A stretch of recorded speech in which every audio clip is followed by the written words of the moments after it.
Hall of Famer and 1978 Rose Bowl MVP Warren Moon is with us. He wore the #1 famously throughout his career, especially over there at Washington. Now Damon Williams is he's going from 2 last year to #1 this year. He will be only the second Huskies quarterback to wear #1 in history. And of course, it belonged to this man, and he made it famous right from the start. What did the #1 mean to you, Warren?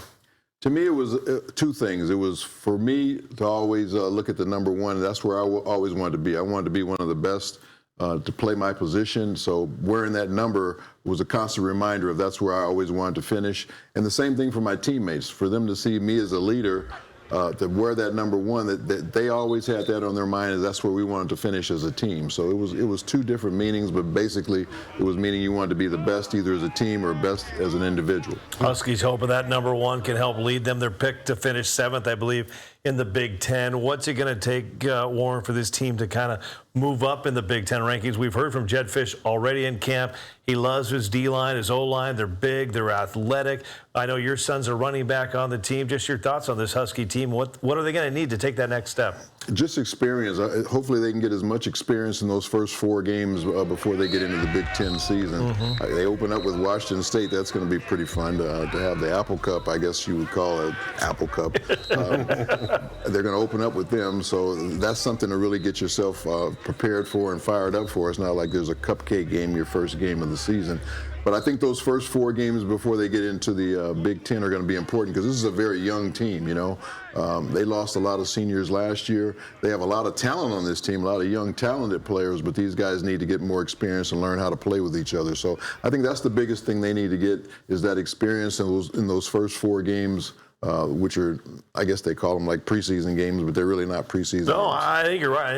I think this team has a good chance to be 6-0, but then the schedule gets awfully tough for them. It gets a lot tougher, especially when you're having to go on the road to some of those places. But I think if you get that experience in the beginning and it starts to build some momentum and confidence with the young guys, you can go in and you can compete against some of those better teams. Just like we saw them last year, you know, against Ohio State. They played them tough. They just weren't able to make the plays to get the ball in the end zone, that type of thing. All right, I want to talk about Warren a little bit because he's always got great stories. And I want to say this. There was only 23 different quarterbacks that have thrown for 500 yards in a game. In 1990 with Houston, Warren threw for 527 yards against the Chiefs, second most all-time behind Norm Van Brocklin. Wow. Of all the records and incredible numbers you've accomplished in your Hall of Fame career, Warren, is there one or two that stand out to you?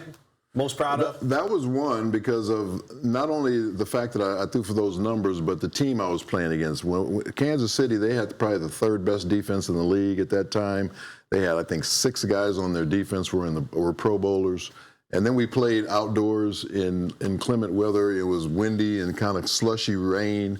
And people said we couldn't play out in that type of weather as being an indoors team. So to go out there and throw that for that type of yardage was pretty surprising, and I could have broke the record, believe it or not. I came out of the game early because I just felt like the game was over. There was no reason for me to stay in. Look at that. I think we were up 45-20 or something like that, and you know, I was only 21 yards away from the all-time record. So that was one game. Then I had a big game here in Seattle where I threw for like 440 against the 49ers on a Sunday night game. Spin rate was moving in those games. Really moving that night. You know, Warren, we don't get you on the show all the time. I mean, so we got to use your advice. High school football going to be starting next week in the state of Washington.